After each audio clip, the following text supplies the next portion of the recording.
Hello everyone, कैसे हैं आप लोग। आई होप कि आप सभी लोग बहुत अच्छे होंगे। तो दोस्तों, मैं आपका दोस्त प्रवीण सर आप सभी लोगों का स्वागत करता हूं Shashi GS academy and Shashi group of education में।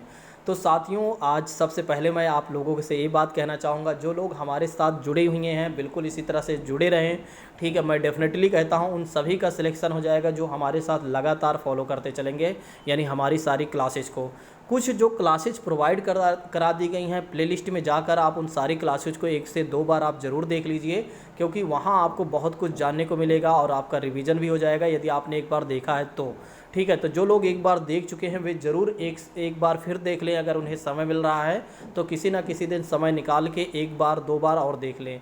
ठीक है, ताकि उन्हें सारे फैक्ट बहुत अच्छे से क्लियर हो जाएँ।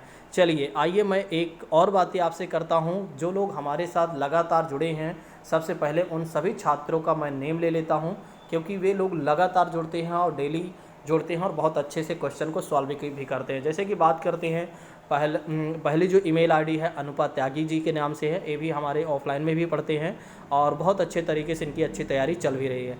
नेक्स्ट बात करते हैं, गुंजन जी हैं। गुंजन जी की भी तैयारी बेहतर हो चुकी है, बस इसी तरह से भी पढ़ते रहें। ठीक है, और अंजू देवी है और छाया जी हैं और सोनिका जी हैं, प्रीति जी हैं, शिवानी जी हैं। ये सभी लोग हमारे साथ लगातार जुड़े हुए हैं और इन सभी लोगों को मैं अप्रिशिएट करता हूं। जिस तरह से आप लोग हमारे साथ जुड़े हुए हैं इसी तरह आप लास्ट तक जुड़े रहिए। दूसरी बात मैं करता हूं कि यदि आप सभी लोगों को क्लास बेहतर लगती है तो आप लोग ज़रूर शेयर कर दिया करें, क्योंकि आप जानते हो कि हम आपके शेयर का इंतज़ार बहुत करते रहते हैं। और शिवानी चौधरी जी हैं, ये भी हमारे साथ काफ़ी दिनों से जुड़े हुए हैं। ठीक है, तो इतने सारे छात्र हैं जो लगातार जुड़े रहते हैं और जिन्होंने देखे जो कमेंट कर रहा है, जो क्वेश्चन में पार्टिसिपेट कर रहा है, मैं उन्हीं छात्रों का नेम ले रहा हूँ।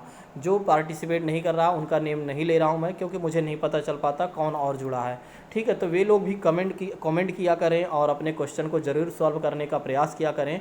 ठीक है, कमेंट करके। ठीक है, ताकि उन्हें भी कोई दिक्कत ना हो, उनके भी दूसरे दिन नेम लिया जाए। ठीक है, और यदि आप सभी लोगों को कोई परेशानी है किसी सब्जेक्ट को लेकर, किसी अन्य विषय को लेकर, तो आप हमें कमेंट करिए। ठीक है, कमेंट करिए, हम आपको एक नई क्लास या एक नई वीडियो प्रोवाइड करा देंगे। चलिए आइए अब शुरू करते हैं, किसी और बात की चर्चा ना करते हुए सीधा आते हैं आज के अपने। तो पहला प्रश्न है बहुभाषिकता। पहला प्रश्न कह रहा है कि बहुभाषिकता, ऑप्शन कह रहा है कि बहुभाषिकता है क्या। भाषा नीति बनाने में बहुत बड़ी बाधा है, बच्चों की अस्मिता का निर्माण करती है और बच्चों की कक्षा में अनेक प्रकार की समस्याएं उत्पन्न करती हैं और एक अत्यंत जटिल चुनौती है जिसका समाधान संभव नहीं है। आज इसके बारे में मैंने बहुत अच्छे से पढ़ा है, जल्दी से इसका आंसर करिए आप लोग। तो इसका उत्तर हो जाएगा कि बहुभाषिकता क्या करती है, बच्चे की अस्मिता का निर्माण करती है, बच्चे की अस्मिता का निर्माण करती है। इस बात को ध्यान रखिएगा। चलिए अगले प्रश्न की बात करते हैं। अगला प्रश्न क्या कह रहा है कि कक्षा में मौजूद बहुभाषिकता क्या है। कक्षा में मौजूद बहुभाषिकता क्या है कि बच्चों का लक्ष्य भाषा सीखने के लिए हतोत्साहित करती है। दूसरा ऑप्शन कहता है कि शिक्षक के लिए एक जटिल और कठोर चुनौती है। तीसरा ऑप्शन कहता है कि भाषा शिक्षण में बाधक बनती है। और चौथा ऑप्शन कहता है कि भाषा शिक्षण में एक संसाधन के रूप में प्रयुक्त होती है। देखिए इसमें सारे क्वेश्चन सही हैं, यानी सारे ऑप्शन सही हैं, लेकिन बस इसमें आपको ध्यान रखना है कि सबसे अच्छा अप्रोप्रिएट कौन सा है, यानी कि सबसे बढ़िया आंसर कौन सा है। कक्षा में मौजूद बहुभाषिकता, यानी कि कक्षा में यदि बहुभाषी का प्रयोग किया जा रहा है टीचिंग करते समय, तो उसमें क्या होना चाहिए, यानी कि वो उसमें से कौन सी चीज़ें सही होनी चाहिए। जल्दी से इसका आंसर बताइए। तो चलिए मैं आपको बता देता हूँ, इसका आंसर हो जाएगा कि भाषा शिक्षण में एक संसाधन के रूप में क्या होती है, प्रयोग होती है बहुभाषिकता। यदि बहुभाषी यानी कि मल्टी लैंग्वेज का यूज किया जाता है तो एक संसाधन के रूप में कार्य करती है। इस बात को ध्यान रखिएगा। चलिए अगले प्रश्न की बात करते हैं। अगला प्रश्न क्या कह रहा है कि निम्नलिखित कथन में से कौन सा सही है। निम्नलिखित कथन में से कौन सा कथन सत्य है। पहला ऑप्शन कहता है कि संपूर्ण स्कूली शिक्षा के दौरान द्विभाषिकता को बनाए रखना चाहिए। और कारण क्या है, द्विभाषिकता और विद्वत उपलब्धियों का गहरा सकारात्मक संबंध पाया जाता है। दूसरा ऑप्शन कहता है कि भाषा में उच्च स्तरीय दक्षता प्राप्ति के बिना गणित, समाज विज्ञान यानी कि सामाजिक विज्ञान और विज्ञान में समझ और उपलब्धि के स्तर का विकास संभव नहीं है। तीसरा ऑप्शन कहता है कि पढ़ने की आदत को हतोत्साहित करने के लिए यह जरूरी है प्रोत्साहित करने के लिए यह जरूरी है कि प्रत्येक स्कूल में अच्छे पुस्तकालय हों और जहां बच्चों को अपने पाठ्यक्रम के अलावा अन्य सभी सामग्री पढ़ने और लिखने के लिए भी प्रेरित किया जा सके। और चौथा ऑप्शन कहता है उपरोक्त सभी। मुझे लगता है इसका आंसर बहुत कम ही लोग दे पाएंगे, जो समझ गए होंगे वही दे पाएंगे। जल्दी से इसका आंसर बताइए। तो देखिए यहाँ पर एक तो पहला ए सही दिख रहा है कि इससे अगर हम द्विभाषी मल्टी लैंग्वेज का प्रयोग करते हैं तो इससे क्या मिलता है, सकारात्मक चीज़ें हमें मिलती हैं, यानी कि सकारात्मक रिजल्ट मिलता है। दूसरी बात करते हैं, अगर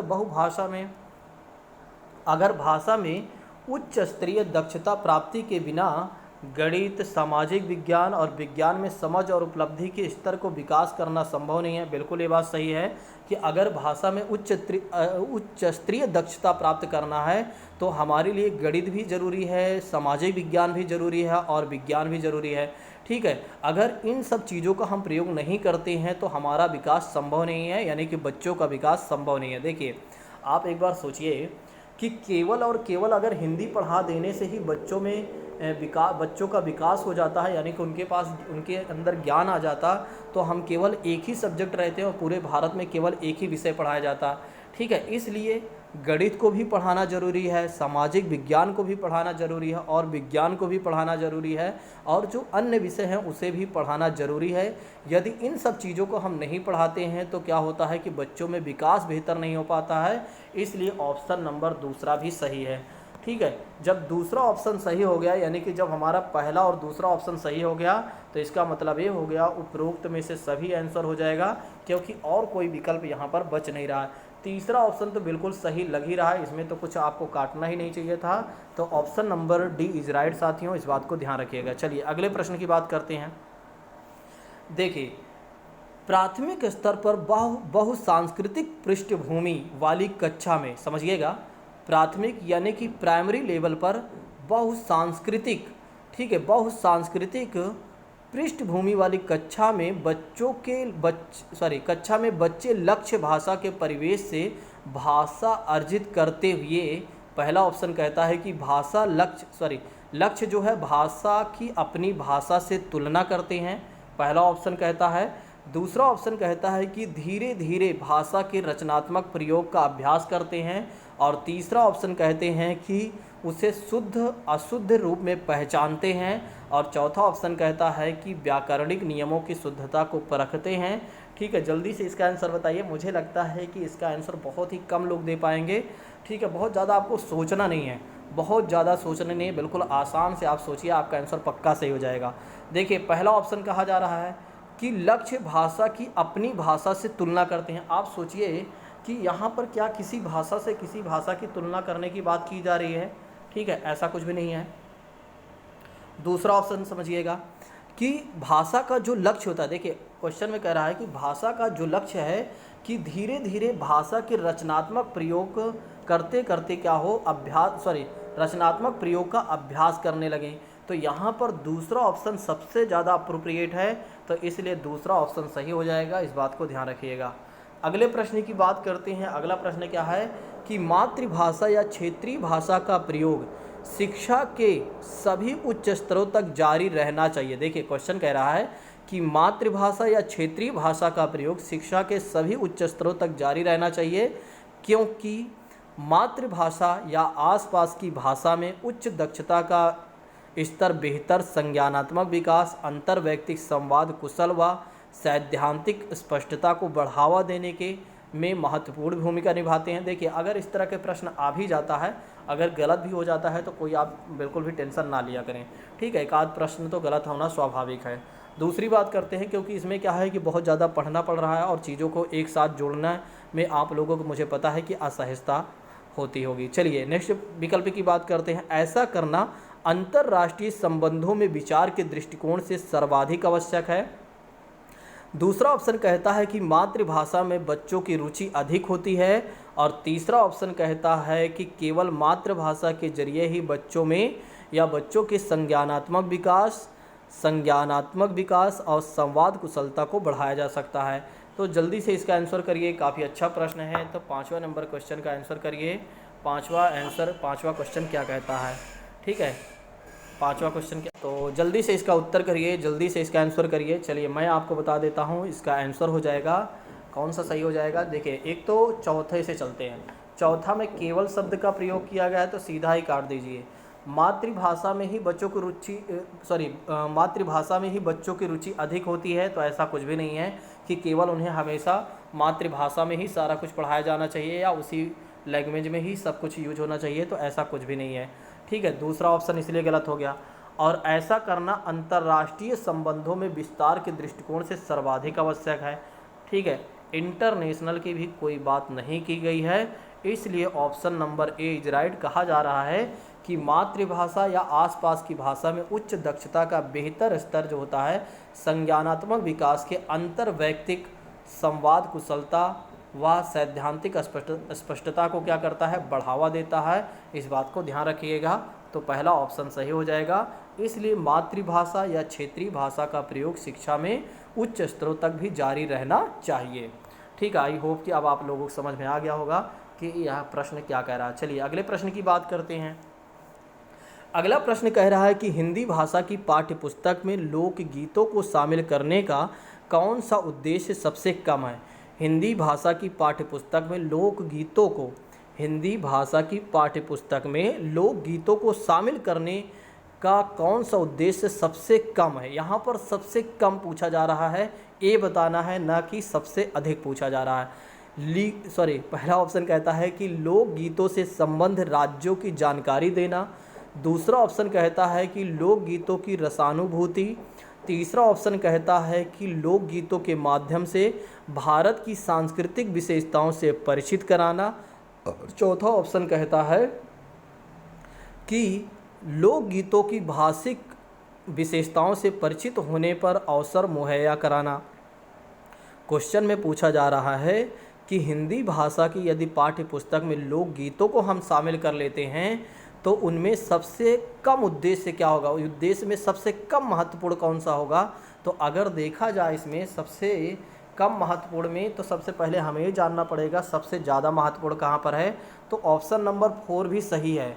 लोकगीतों की भाषिक विशेषताओं से परिचित कराने का होने का शुभ अवसर मिल जाता है और लोकगीतों के माध्यम से भारत की सांस्कृतिक विशेषताओं को परिचित कराना, ये तो भैया सबसे ज़्यादा उपयुक्त है, ठीक है। मतलब एक तरीके से यहाँ पर कम नहीं बल्कि ज़्यादा है। लोकगीतों से क्या है, एक तरीके से संबद्ध राज्यों की जानकारी हमें प्राप्त होती है। अगर लोकगीत से क्या होता है, हमें पता चल जाता है कि कौन से राज्य के लोग कहाँ पर हैं, मतलब कौन से राज्य के लोग इस प्रकार के गीत गाते हैं, उन राज्यों के लोगों को हम पहचान सकते हैं। और तीसरी बात जो है, यानी कि ऑप्शन नंबर बी जो है, ए जो है सबसे कम यहाँ पर लोकगीतों की रसानुभूति, ठीक है। तो मतलब एक तरीके से लोकगीतों को इसलिए नहीं शामिल करना है, मतलब कि केवल और केवल लोगों को अनुभूति प्राप्त हो, यानी कि उन्हें अच्छा आनंद आए, बस इतना ही, ठीक है। इसमें ये कह रहा है, इसलिए option number B is right हो जाएगा, क्योंकि यहाँ पर पूछा जा रहा है सबसे कम, ठीक है। चलिए अगले प्रश्न की बात करते हैं। आज के सारे प्रश्न बड़ा कठिन है, कुछ लोग आएंगे और भाग जाएंगे, ठीक है, मुझे पता रहता है। कुछ लोग आते हैं और भाग जाते हैं जल्दी से, वो इसलिए भाग जाते हैं क्योंकि उनको नहीं आता रहता है, लेकिन उनसे बड़ा पागल कोई नहीं है जो वे क्या करते हैं, उन्हें नहीं आता रहता तो वे भाग जाते हैं।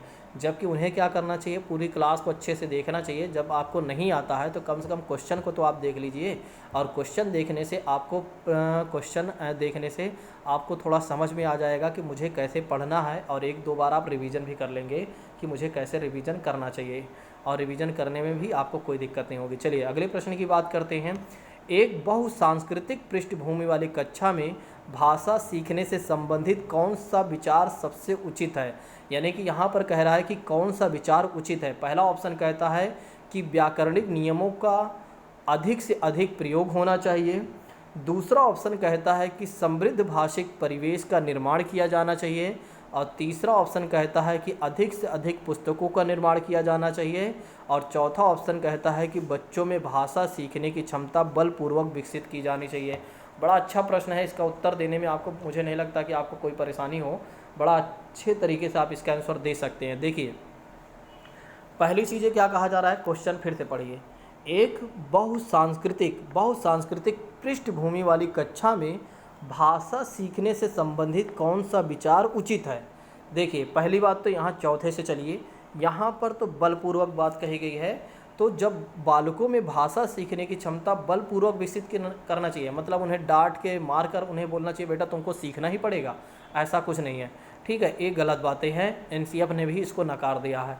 दूसरी बात करती हैं, अधिक से अधिक पुस्तकों का निर्माण करना चाहिए। ये कौन सी बात है, मतलब कि अगर कोई बातें मतलब भाषा सिखानी है तो बच्चों को एक ही भाषा के तमाम किताब आप दे दे रहे हैं, बहुत ज़्यादा पुस्तकों का निर्माण कर दे रहे हैं, तो बच्चा आप कैसे सीख पाएगा। वो तो हर एक पुस्तक को पढ़ेगा, उसमें कन्फ्यूजन उसको होगी, यानी कि वो कन्फ्यूज हो जाएगा। तो इसलिए ऑप्शन नंबर तीसरा गलत हो गया है। अब पहले वाले की बात कर लेते हैं कि पहला वाला सही है कि नहीं। तो व्याकरणिक नियमों का अधिक से अधिक प्रयोग करना चाहिए। एक किसने कहा है आपसे कि कक्षा में भाषा सीखने के लिए बच्चों को क्या करना चाहिए, बहुत ज़्यादा व्याकरण का प्रयोग करना चाहिए। आप सोचिए एक बार, जब आप छोटे थे तो क्या आपने बहुत ज़्यादा व्याकरण का यूज़ किया था? नहीं, आपको तो पता भी नहीं था कि व्याकरण क्या होता है।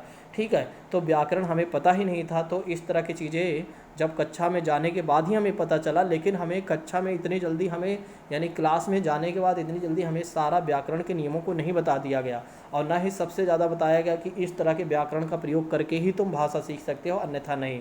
ठीक है, तो इसलिए ऑप्शन नंबर ए भी गलत हो गया। जब ए गलत हो गया तो बचा दूसरा, कि दूसरा सही हो जाएगा। समृद्ध भाषिक परिवेश का निर्माण हमें करना चाहिए, तब बच्चे क्या करेंगे, बहुत अच्छे तरीके से चीज़ों को सीख सकते हैं। अगले प्रश्न की बात करते हैं। अगला प्रश्न क्या कहता है? अगला प्रश्न कहता है एक से अधिक भाषाओं का प्रयोग करते हैं। तो पहला ऑप्शन कहता है कि बच्चों को किसी भी भाषा में निपुणता प्राप्त नहीं करने देता। दूसरा ऑप्शन कहता है कि भाषा सीखने की प्रक्रिया को धीमी करता है। अगर हम एक से अधिक भाषाओं का प्रयोग करते हैं तो क्या होता है? क्वेश्चन कह रहा है कि अगर हम एक से अधिक भाषा का प्रयोग करते हैं तो क्या निकल कर आता है, या क्या निष्कर्ष निकलता है, ये पूछा जा रहा है। और तीसरा ऑप्शन कहता है कि संज्ञानात्मक विकास के रूप में समृद्ध होने का संकेत देता है। और चौथा ऑप्शन कहता है कि भाषा सीखने में बाधक होती है यदि हम एक से अधिक भाषा का प्रयोग करते हैं तो। जल्दी से इसका आंसर बताइए। काफ़ी अच्छा प्रश्न है, इसके बारे में आज भी हमने चर्चाएं की थी। देखिए, मैंने आपको बताया है अगर आप एक से अधिक भाषा का प्रयोग करते हैं तो भाषा सीखने में कोई बाधक नहीं बल्कि सहजता होगी। हमने आपको बताया था कि अगर मल्टी लैंग्वेज का आप यूज करते हैं तो बच्चों को सीखने में कोई दिक्कत नहीं होगी। जैसे हमने आपको बताया था, अगर आप पढ़ाते समय हिंदी और अंग्रेजी दोनों भाषा का यूज करते हैं तो बच्चों को कोई दिक्कत नहीं होगी, वे बहुत अच्छे तरीके से सीख लेंगे। दूसरी बात, अब यहाँ पर कहा जा रहा है भाषा सीखने की प्रक्रिया को धीमी प्राप्त होती है, यानी गति प्रक्रिया जो हो जाती है धीमी। ऐसा कुछ नहीं है कि अगर एक से अधिक भाषा का आप प्रयोग करेंगे तो बच्चों में जो लर्निंग प्रोसेस है वो धीमी हो जाएगी, इसमें भी कोई बातें नहीं कही जा रही है और ऐसा हो भी नहीं सकता है। नेक्स्ट बात करते हैं कि बच्चों को किसी भी भाषा में निपुणता प्राप्त नहीं करने देता। ठीक है, एक बात ये सही है थोड़ा बहुत, ठीक है, कि भाषा अगर हम एक साथ अगर हम कई चीज़ों का प्रयोग करते हैं, यानी कि एक साथ यदि हम कई भाषाओं का प्रयोग करते हैं तो किसी भी भाषा में अगर देखा जाए तो निपुणता प्राप्त नहीं करने देता है। ये बात थोड़ा सा ठीक है, यहाँ पर ये ठीक है बस। लेकिन तीसरे ऑप्शन देख लेते हैं कि संज्ञानात्मक रूप से समृद्ध होने का ये ज़्यादा संकेत दे रहा है। बिल्कुल, अगर हम एक से अधिक का प्रयोग करते हैं तो एक से अधिक भाषाओं का प्रयोग करते हैं तो संज्ञानात्मक रूप से देखा जाए तो समृद्ध होने का हमें ज़्यादा संकेत दे रहा है, इसलिए ऑप्शन नंबर तीसरा सही हो जाएगा। यहाँ पर ये बातें सही हैं लेकिन उतना ज़्यादा सही नहीं है जितना कि तीसरा ऑप्शन सही है, इसलिए हमें तीसरा ऑप्शन सही करना। अगर यहाँ पर कुछ और होता, ठीक है, तो यहाँ पर अगर कुछ और होता तो पहला ऑप्शन हमारा सही हो जाता, जो आप सोच रहे थे वो सही हो जाता। चलिए अगले प्रश्न की बात करते हैं कि मैं अपनी कक्षा में बहुभाषिकता को महत्व देती हूँ, इसलिए क्यों देती हूँ? भिन्न भिन्न भाषाओं की पुस्तकों का आदर करती हूँ, पहला ऑप्शन। दूसरा ऑप्शन कहता है कि बच्चों को कई भाषाओं की कविताओं का ज्ञान करवाती हूँ। तीसरा ऑप्शन कहता है कि श्याम पट पर हिंदी भाषा के शब्दों के अर्थ को दो भाषाओं के अवश्य लिखती हूँ। और चौथा ऑप्शन कहता है कि सभी बच्चों को अपनी मातृभाषा में कहने और सुनने की आज़ादी देता हूँ। बड़ा अच्छा प्रश्न है, आज़ादी देती हूँ, बड़ा अच्छा प्रश्न है, जल्दी से इसका उत्तर करिए। ठीक है, तो देखा क्वेश्चन कह रहा है कि अपनी कक्षा में बहुभाषिकता को क्या महत्व देते हो, सॉरी अपनी कक्षा में मल्टी लैंग्वेज को महत्व देती हूँ मैं इसलिए ताकि बच्चे जो हैं एक तरीके से सभी बच्चों को अपनी मातृभाषा कहने में आज़ादी मिल सके और उन्हें कोई दिक्कत न हो, उनका अच्छे से विकास हो सके। अगले प्रश्न की बात करते हैं। अब बहुत सरल प्रश्न है सारे। मातृभाषा में शिक्षा, पहला ऑप्शन कहता है कक्षा में पढ़ाई करने में सुविधा होगी। दूसरा ऑप्शन कहता है कि शिक्षार्थियों की अधिकाधिक प्रतिभागिता। तीसरा ऑप्शन कहता है उपरोक्त परिणाम निकलेंगे, बेहतर परिणाम निकलेंगे। और चौथा ऑप्शन कहता है कि उपरोक्त सभी। जल्दी से इसका आंसर बताइए। ये भी बड़ा अच्छा प्रश्न है कि मातृभाषा में यदि शिक्षा देते हैं तो बच्चों को क्या होगा, कक्षा में पढ़ाई करने की सुविधा होगी, शिक्षार्थियों की अधिकाधिक प्रतिभागिता होगी और बेहतर परिणाम निकलेंगे, बढ़िया रिजल्ट निकलेगा। जब बढ़िया रिजल्ट निकलेगा तो ऑप्शन नंबर 4 सही हो जाएगा, क्योंकि इसमें जब तीनों सही हैं तो फिर चारों सही हो जाएगा। चलिए अगले प्रश्न की बात करते हैं। अगला प्रश्न कह रहा है कि अपनी कक्षा यानी कि अपनी क्लास में कुछ विद्यार्थी सड़क को सरक बोलते हैं। बड़ा अच्छा प्रश्न है। ठीक है, कह रहा है क्वेश्चन कि कुछ बालक होते हैं या कुछ विद्यार्थी होते हैं जो सड़क को क्या बोलते हैं, सरक बोलते हैं। जैसे कि अगर आप बिहार के लोगों को देखिए तो बिहार के लोग बड़े भाई को बड़ा भाई बोलते हैं। ठीक है, हर चीज़ को बड़ा को बड़ा बोल देते हैं। और इसका सबसे संभावित कारण क्या है, क्यों ऐसी चीज़ें हैं, ऐसा क्या कारण है, जल्दी से इसका आंसर बताइएगा। लापरवाही का होना, उनकी मातृभाषा का प्रभाव, उन्हें हिंदी ना आना, उन्हें सुनने में समस्या है। ठीक है, बड़ा अच्छा प्रश्न है, जल्दी से इसका उत्तर बताइए। तो अभी इसका उत्तर मैंने आपको बता भी दिया है, इसका उत्तर मैंने आपको इंडिकेट कर दिया है। अगर ये भी क्वेश्चन गलत हो रहा है तो समझ लीजिए आपकी तैयारी बेहतर नहीं है। तो इसका आंसर हो जाएगा उनकी मातृभाषा की वजह से वे बड़ा को बड़ा बोलते हैं, सड़क को सड़क बोल देते हैं। ठीक है, ये उनकी मदर लैंग्वेज की वजह से ऐसा हो रहा है, इस बात को ध्यान रखिएगा। चलिए अगले प्रश्न की बात करते हैं कि हिंदी की कक्षा में प्रायः हिंदीतर भाषी बच्चे अरुचि प्रदर्शित करते हैं। क्यों ऐसा करते हैं कि हिंदी की कक्षा में, हिंदी की क्लास में हिंदीतर जो बच्चे हैं वे क्या कर रहे हैं, अरुचि प्रदर्शित कर रहे हैं। क्यों ऐसा कर रहे हैं? पहला ऑप्शन है उन्हें हिंदी सीखने का उपयोग नज़र नहीं आता। दूसरा ऑप्शन कहता है कि अध्यापक उनकी भाषा संबंधित त्रुटियों को सहजता से स्वीकार नहीं करते हैं। और तीसरा ऑप्शन कहता है कि उन्हें अपनी भाषा के प्रति विशेष लगाव होता है। और चौथा ऑप्शन कहता है कि उन्हें तुलनात्मक रूप से हिंदी बहुत कठिन लगती है अन्य भाषाओं की तुलना में। ठीक है, एक बार क्वेश्चन को फिर देख लीजिए और विकल्प को भी देख लीजिए और इसका उत्तर करिए जल्दी से। ठीक है, तो इसका उत्तर क्या हो जाएगा? इसका उत्तर हो जाएगा कि उन्हें रुचि इसलिए वे नहीं लेते हैं, उन्हें तुलनात्मक रूप से जब वे तुलना करते हैं अन्य भाषाओं से तो उन्हें हिंदी बहुत ज़्यादा कठिन लगती है। इसलिए बच्चे जो होते हैं हिंदी की क्लास में क्या करते हैं, ज़्यादा रुचि नहीं लेते हैं। त्रिभाषा सूत्र का उद्देश्य क्या है? देश में बहुभाषी संवाद के परिवेश को बढ़ावा देना, विभिन्न संस्कृति से परिचित करवाना। तीसरा ऑप्शन कहता है विदेशी भाषा से परिचित कराना। और चौथा ऑप्शन कहता है उपरोक्त सभी। जल्दी से इसका उत्तर बताइए, बड़ा अच्छा प्रश्न है। तो त्रिभाषा का उद्देश्य ये है कि देश में बहुभाषी संवाद के परिवेश को बढ़ावा देना, इसलिए 3 लैंग्वेज की बात की जाती है। दूसरा ऑप्शन कहता है कि विभिन्न संस्कृति से परिचित करवाना। और तीसरा ऑप्शन कहता है कि विदेशी भाषा से परिचित कराना। ठीक है, जिसमें इंग्लिश को भी शामिल किया गया है, इसलिए ऑप्शन नंबर 4 सही हो जाएगा। इस बात को ध्यान रखिएगा। बहुभाषिक कक्षा में समस्या है, मतलब कि एक तरीके से मल्टी लैंग्वेज क्लास में देखा जाए तो समस्या है। और वह कौन सी समस्या है? एक तो शिक्षक संबंधी, दूसरा छात्रों को समस्या होती है, तीसरा भाषा संबंधी समस्या होती है और चौथा है उपरोक्त सभी। जल्दी से इसका उत्तर बताइए, बड़ा अच्छा प्रश्न है। तो दोस्तों इसका आंसर हो जाएगा उपरोक्त सभी हो जाएगा। तो बहुभाषिक कक्षा में क्या होता है, टीचर को भी समस्या होती है, छात्र को भी समस्या होती है और भाषा से भी संबंधित बार बार लैंग्वेज को चेंज करने में क्या होता है, ये भी समस्या होती है। नेक्स्ट बात करते हैं कि बहुभाषिक कक्षा में शिक्षक में इतनी योग्यता अवश्य होनी चाहिए कि वह सरल प्रश्न पत्र बना सके, पहला ऑप्शन।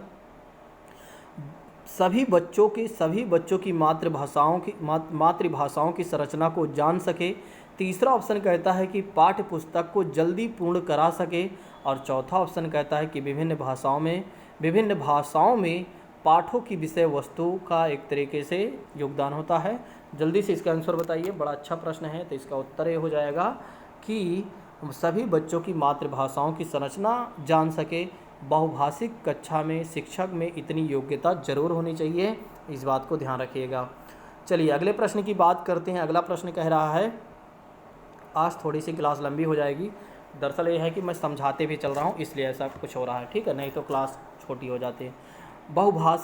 बहुसांस्कृतिक पृष्ठभूमि वाली कक्षा में भाषा शिक्षक को क्या करना चाहिए, यानी कि जो एक तरीके से लैंग्वेज का टीचर है उसे क्या करना चाहिए। पहला ऑप्शन है मौखिक कौशलों पर बल देना चाहिए। दूसरा अभिव्यक्त्यात्मक कौशल पर ही बल देना चाहिए। तीसरा ऑप्शन कहता है कि परस्पर बातचीत करने के एक अधिक अवसर देना चाहिए। और चौथा ऑप्शन है कि बच्चों को मानक भाषा का प्रयोग करने के लिए कहना चाहिए। देखिए बड़ा अच्छा प्रश्न है, इस तरह के प्रश्न जरूर आपके एग्जाम में पूछे जाते हैं या पूछा जाएगा। तो बहुसांस्कृतिक पृष्ठभूमि वाली कक्षा में भाषा टीचर यानी कि इस भाषा शिक्षक को यानी कि लैंग्वेज टीचर को क्या करना चाहिए, जल्दी से इसका उत्तर बताइए। तो जल्दी से इसका उत्तर बताइए। तो इसका उत्तर हो जाएगा कि शिक्षक को क्या करना चाहिए, परस्पर बातचीत करने का अधिक अवसर देना चाहिए। आज ही इसके बारे में हमने बहुत बेहतर तरीके से बताया था, ठीक है, इस बात को ध्यान रखिएगा। अगले प्रश्न की बात करते हैं। अगला प्रश्न है, बहुभाषिक कक्षा के संदर्भ में आप इनमें से किस गतिविधि को सर्वाधिक उचित समझते हैं। सबसे ज़्यादा कौन सी गतिविधि को आप उचित समझते हैं। पहला ऑप्शन कहता है कि स्वतंत्र शब्द को 10 बार बोलिए।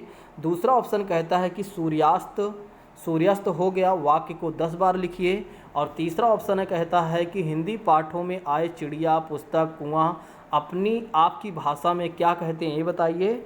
लठ खत शब्दों के हिंदी शब्द के रूप में कंठस्थ करिए। जल्दी से इसका आंसर बताइए। तो इसका उत्तर मुझे नहीं लगता सारे लोग बता पाएंगे। तो इसका उत्तर हो जाएगा मेरे प्रिय साथियों, तीसरा हो जाएगा कि बहुभाषिक कक्षा के संदर्भ में अगर देखा जाए तो सबसे ज़्यादा जो गतिविधि उचित है वो है हिंदी पाठों में आए चिड़िया, पुस्तकों, कुओं को आपकी भाषा में क्या कहते हैं ये बताइए। क्योंकि अगर बच्चा एक तरीके से हो सकता है किसी की जगह पर चिड़िया को क्या कहते हों तो उसे पता नहीं होगा, तो बता सकता है। तो मतलब जब वो बताएगा तो उसे समझ में आएगा कि अच्छा चिड़िया को ये भी कहते हैं। और पुस्तक को हो सकता है उसके लैंग्वेज में क्या कहते हों, तो इसलिए उसे अवसर देना चाहिए। और कुआं को क्या कहते हैं उसकी भाषा में, इसलिए उसे अवसर देना चाहिए ताकि उसे बाद में पता चल सके कि कुआं को क्या कहा जाता है, उसकी भाषा में क्या कहा जाता था। और अब जो नई भाषा है यानी जो कॉमन भाषा है जिसे सब जानते हैं उसे क्या कहा जाता है। चलिए अगले प्रश्न की बात करते हैं। अगला प्रश्न कह रहा है कि बहुसांस्कृतिक पृष्ठभूमि वाली भारतीय कक्षाओं में शिक्षण देने के लिए क्या करना चाहिए। ये ऑप्शन दोबारा ही आ गया ये प्रश्न। चलिए अगले प्रश्न की बात करते हैं। बहुसांस्कृतिक पृष्ठभूमि वाली कक्षा में, अरे क्वेश्चन दो बार एक ही बार आ गया। शिक्षक ये वही वाला क्वेश्चन आ गया। चलिए कोई नहीं, पढ़ देता हूँ दोबारा। बहुसांस्कृतिक पृष्ठभूमि वाली कक्षा में भाषा शिक्षक को क्या करना चाहिए। तो इसका आंसर क्या हो जाएगा, परस्पर बातचीत का अवसर देना चाहिए। चलिए अगले प्रश्न की बात करते हैं। एक भाषा शिक्षक के रूप में सबसे बड़ी चुनौती क्या है। चलिए इसके बारे में आज ही हमने चर्चाएं की थी और बहुत अच्छे तरीके से। एक भाषा शिक्षक के रूप में सबसे बड़ी चुनौती है, पहला ऑप्शन कहता है बहुभाषिक कक्षा के शिक्षण के लिए उचित रणनीतियां तय करना चाहिए। दूसरा ऑप्शन कहता है कि बच्चों को भाषा सीखने के महत्व से परिचित कराना चाहिए। तीसरा ऑप्शन कहता है कि बच्चों की भाषा को संचार साधनों के प्रभाव से मुक्त करना चाहिए। और चौथा ऑप्शन कहता है कि भाषा संसाधनों का अभाव है। तो एक भाषा जो है शिक्षक के रूप में सबसे बड़ी चुनौती क्या है। सबसे बड़ी चुनौती क्या है, अगर किसी टीचर के पास केवल और केवल एक लैंग्वेज हो तो सबसे बड़ी चुनौती क्या है। जल्दी से इसका आंसर बताइए, काफ़ी अच्छा प्रश्न है। चलिए इसके उत्तर के बारे में मैं आपको बता देता हूँ कि उसे क्या करना चाहिए कि बहुभाषिक कक्षा के शिक्षण के लिए उचित रणनीतियाँ बना लेना चाहिए, यानी तैयारी कर लेना चाहिए ताकि उसे कोई परेशानी ना हो पढ़ाने में। अगले प्रश्न की बात करते हैं। एक बहुसांस्कृतिक कक्षा में आप भाषा शिक्षक के रूप में किस बात को अधिक महत्व देंगे? अगर आप एक बहुसांस्कृतिक कक्षा में हैं और भाषा शिक्षक के रूप में आपको एक तरीके से आप टीचर आपको बना दिया जाता है लैंग्वेज टीचर का, तो आप सबसे ज़्यादा किस पर महत्व देंगे या किसको ज़्यादा महत्व देंगे? पहला ऑप्शन कहता है कि बच्चों को भाषा प्रयोग के अधिक से अधिक अवसर देंगे आप। दूसरा ऑप्शन कहता है कि पाठ्य पुस्तक के प्रत्येक पाठ को भली भांति समझने के लिए आप कहेंगे। और तीसरा ऑप्शन क्या कहता है कि बच्चों को व्याकरण सिखाएंगे, ठीक है, और या सीखने को कहेंगे। और चौथा ऑप्शन कहता है कि स्वयं शुद्ध भाषा का प्रयोग करेंगे। तो जल्दी से इसका आंसर बताइए, जल्दी से इसका आंसर बताइए। मुझे लगता है जो आप सोच रहे हैं वो गलत हो जाएगा, ठीक है। कुछ लोग जो सोच रहे हैं वो गलत हो जाएगा। थोड़ा ज़्यादा मत सोचिए, आराम से सोचिए, आंसर सही हो जाएगा, ठीक है। ज़्यादा दिमाग मत लगाइए, बिल्कुल आपका आंसर ये सही हो जाएगा, पहला सही हो जाएगा कि बच्चों को आपको क्या करना है, केवल और केवल भाषा प्रयोग के अधिक से अधिक आप अवसर देंगे तो बच्चों को कोई दिक्कत नहीं होगी, आराम से वे सीख भी लेंगे और आपको सिखाने में भी कोई परेशानी नहीं होगी। चलिए अगले प्रश्न की बात करते हैं कि हिंदी की कक्षा में प्रायः हिंदीतर भाषाई बच्चे हिंदी सीखने में अनेक कठिनाइयों का सामना करते हैं, क्यों करते हैं? पहला ऑप्शन है कि प्रायः हिंदी उनकी मातृभाषा की संरचना में अंतर होता है। दूसरा ऑप्शन कहता है वे मन लगाकर हिंदी नहीं सीखते हैं। और तीसरा ऑप्शन कहता है कि हिंदी सीखने के प्रति उनमें अरुचि होती है। और चौथा ऑप्शन कहता है कि हिंदी बहुत कठिन भाषा है। तो जल्दी से इसका आंसर बताइए, जल्दी से इसका आंसर बताइए। काफ़ी अच्छा प्रश्न है। तो इसका उत्तर हो जाएगा मेरे प्रिय साथियों, पहला आंसर सही हो जाएगा कि प्रायः हिंदी और उनकी जो मातृभाषा की संरचना में वे अंतर होता है, उसके वजह से बच्चों को क्या होता है कि हिंदी सीखने में वे अपने आप को कठिनाई महसूस करते हैं। इस बात को ध्यान रखिएगा। बस एक से दो प्रश्न और बचे हैं।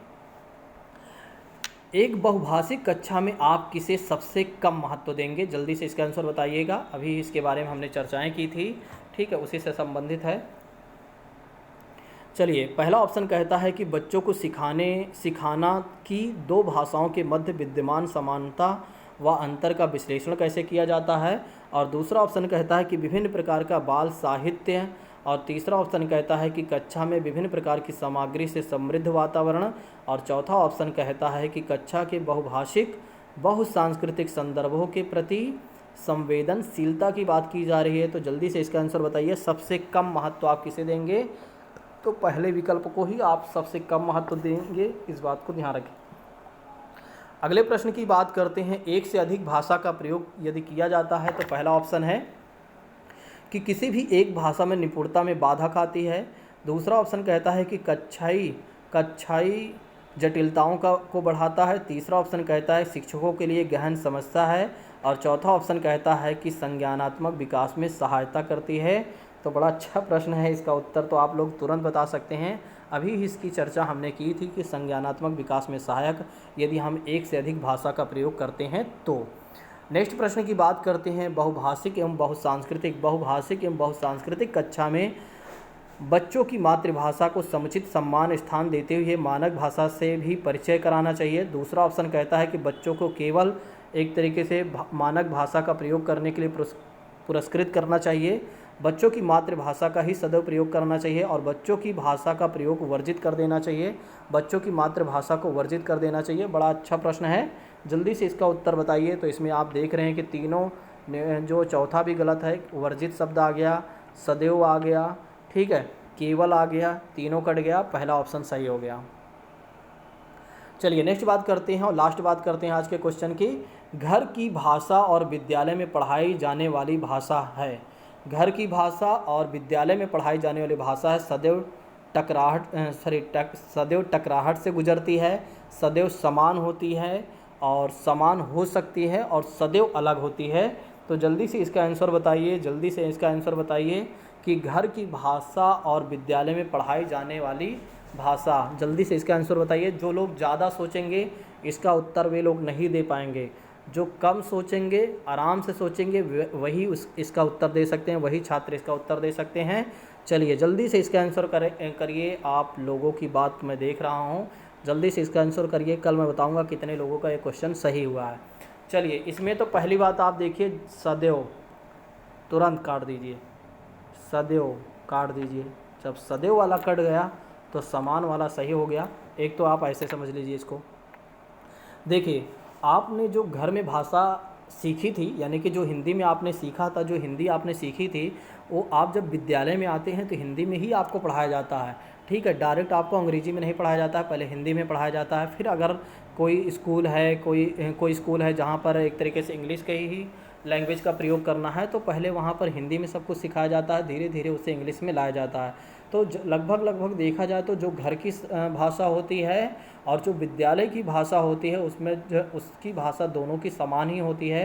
क्योंकि अगर समान ना होती, आप सोचिए, अगर आप उर्दू वहाँ घर पर सीख के आ रहे हैं और यहाँ पर यहाँ विद्यालय में यदि आप आते हैं और आपको अंग्रेजी बताई जाएंगे, तो यहाँ पर क्या होगा, टकराहट की संभावना हमेशा बनी रहेगी।